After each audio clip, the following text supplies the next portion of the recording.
Herkese salam. Bugün sizinlə 1 iyun 2025-ci il tarixində informatika fənnindən qəbula düşmüş HTML mövzusuna aid suala baxacağıq. Bu sualda bizdən cədvəldə olan məlumatların necə əks olunacağını istəyir. Əvvəlcə bir-iki qeydlər deyim. Görürük ki, burada table tagi ilə başlayır. Bu table tagi HTML-də cədvəl yaratmaq üçün əsas tagimizdir. Yəni biz əgər HTML-də, web səhifədə cədvəl yaratmaq istəyiriksə, mütləq table tagi ilə proqramı başlatmalıyıq. Table tagindən sonra border atributu görürük. Bu atributdur. Atributlar həmişə taglərə məxsus olur. Hər tagin özünə məxsus atributu var. Border atributu da table taginin atributudur. Border kənar xətləri yaratmaq üçün, kənar xətləri təyin etmək üçün, ölçünü, kənar xətlərə ölçü vermək üçündür.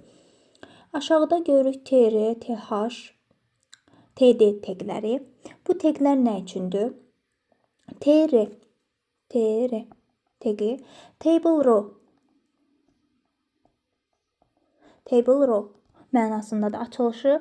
Bu cədvəlimizin sətirlərini bildirəcək.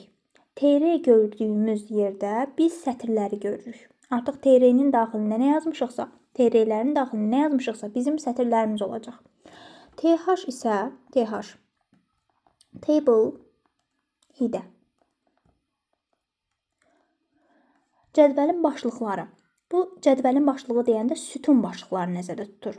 Biz bilirik ki, cədvəlimizdə sətr olur və sütun olur. Hər sütunda da, məsəl üçün, cədvəlimiz 2 sütundan ibarətdir. Ad sütunu, soyad sütunu. Burada sütun başlıqları ad və soyad olacaq. th taglərinin arasında biz ancaq sütun başlıqlarını görəcəyik. Bir də var td tagi. Td tagi isə table data. Bu isə bizim xanalarımızı doldurmaq üçün istifadə edəcəyimiz tag olacaq. Td bizim xanalarımızı dolduracağımız taglərdir. Burada əlavə taglər görürük. Məsəl üçün u tagi.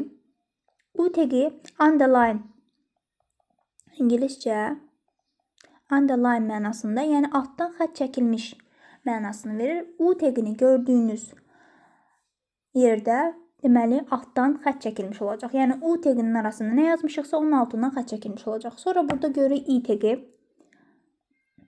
Bu italic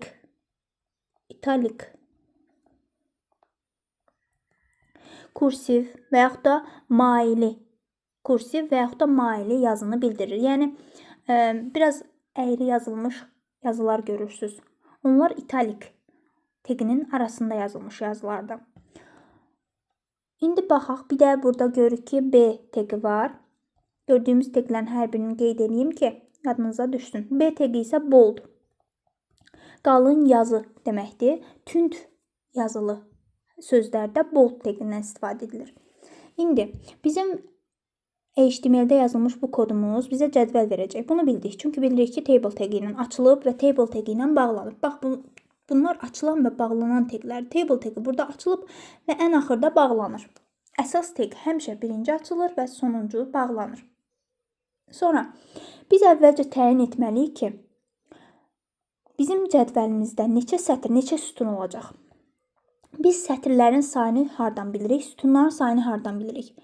Tr-lər neçə dənədirsə, tr nə idi? Table row. Neçə dənədirsə, bizdə o qədər sətr olacaq. Tr-lər sətr sayını bildirir.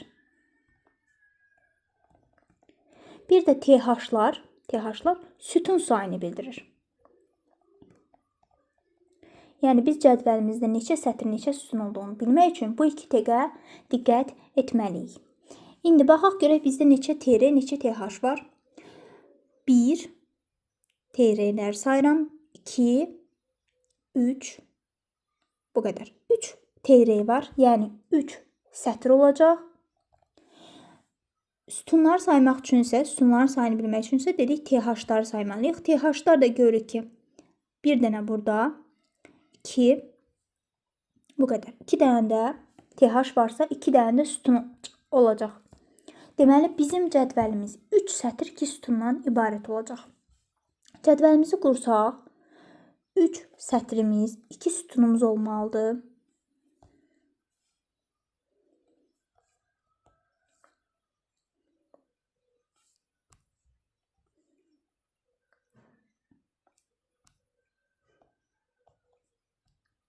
Aha, 3 sətr 2 sütundan ibarət cədvəlimizi qurduq.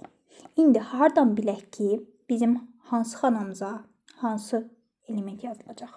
Hansı söz yazılacaq? İndi biz dedik ki, TH-dar sütun başlıqlarımızı bildirir. Yəni, məsəl üçün, ad, soyad.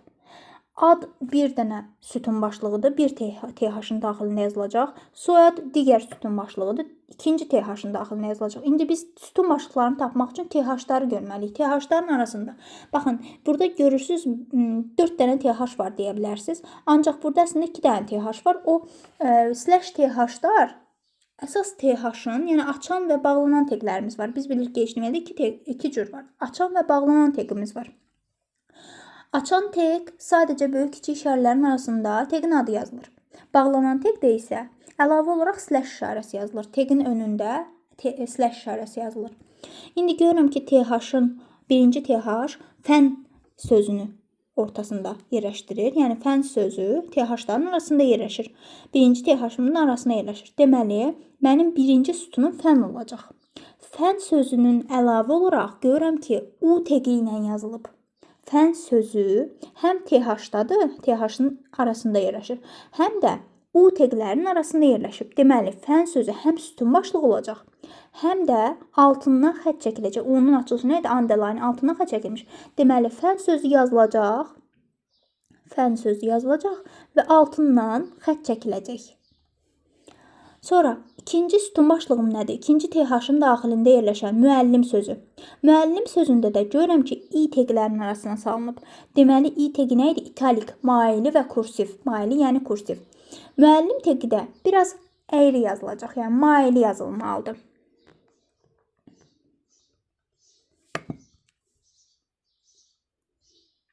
Burada hal-hazırda görünməsə də variantlarda baxarıq. İndi, keçdik digərlərinə. Baxın, HTML-də bizim bildiyimizdən biraz fərqli olaraq biz sütun başlıqlarının yerləşdiyi bu hissə var. Buna da sətr deyirik əslində. Bizim 3 sətrimiz var idi. Deyəcəksiniz ki, bəs fən, müəllim, bizdə sütun başlıqları daxı. Onlar bir yerdə bir sətr əmələ gətirdiyi üçün artıq bizim 3 sətrimizin daxilində gedir. Digər 2 sətri hardan bilirik bəs? Digər 2 sətrdə digər TR-lərin arasında olacaq. Baxın, fikir versəz əslində elə fən və müəllim sözləri də əslində TR-lərin daxilində yerləşmişdir. Bax, elə burada əsas TR, birinci TR-nin daxilində yerləşir. TH-dar, 2 TH-ımız var. İkisi də birinci TR-nin daxilində yerləşib. İçərisində yerləşib. Deməli, o bir sətr əmələ gətirir. İndi ikinci sətri doldurmaq üçün, ikinci sətrimizdə 2 dənə xana var axı. Bir bu, bir də bu. Onu doldurmaq üçün ikinci TR-yə baxmalıyıq. İkinci TR-də TD-lər var. Artıq o TD-lər xanaları dolduracaq. Birinci TD-nin içində riyaziyyat sözü yazılıb. Deməli, ikinci sətrin birinci xanasında riyaziyyat sözü yazılacaq. Riyaziyyat sözü həm də B təqinin arasında yazılıb. B təqi də nə edəcək? Qalın yazacaq. İşte riyaziyyat sözünü qalın yazacaq.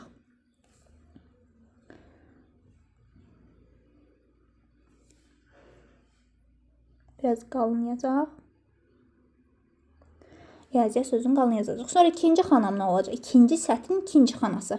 Təranə müəllim. Baxın, ikinci TD var burada. İkinci TR-nin daxilində ikinci TD var. Təranə müəllim sözü. O da i təqlərinin arasında yazılıb. I təqi nə edəcək? Maili yazır. Təranə müəllim sözü maili yazılacaq.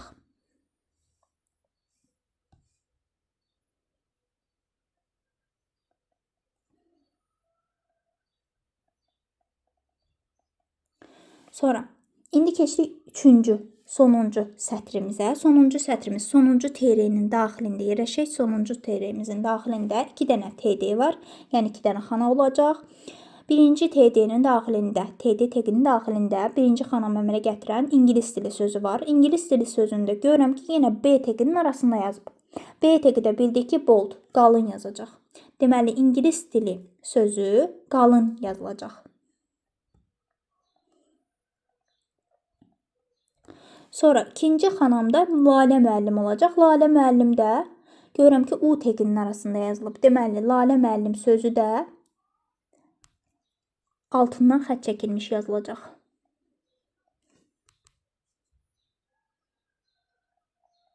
Altından xətt çəkəcək. Maililər hal-hazırda tam görünməsə, indi variantlarda baxanda biləcəksiniz. İndi baxaq variantlarımıza. A variantında görürük ki, fən müəllim sözləri qalın yazılıb. Müəllim sözü kursiv yazılıb, biraz əyrilik hiss olunur. Bizdə fən sözü altından xətt çəkilməli idi. Amma A variantında gördük ki, fən sözünün altından xətt çəkilmir. Çünki fən burada görürəm ki, U təqinin arasında yazılıb.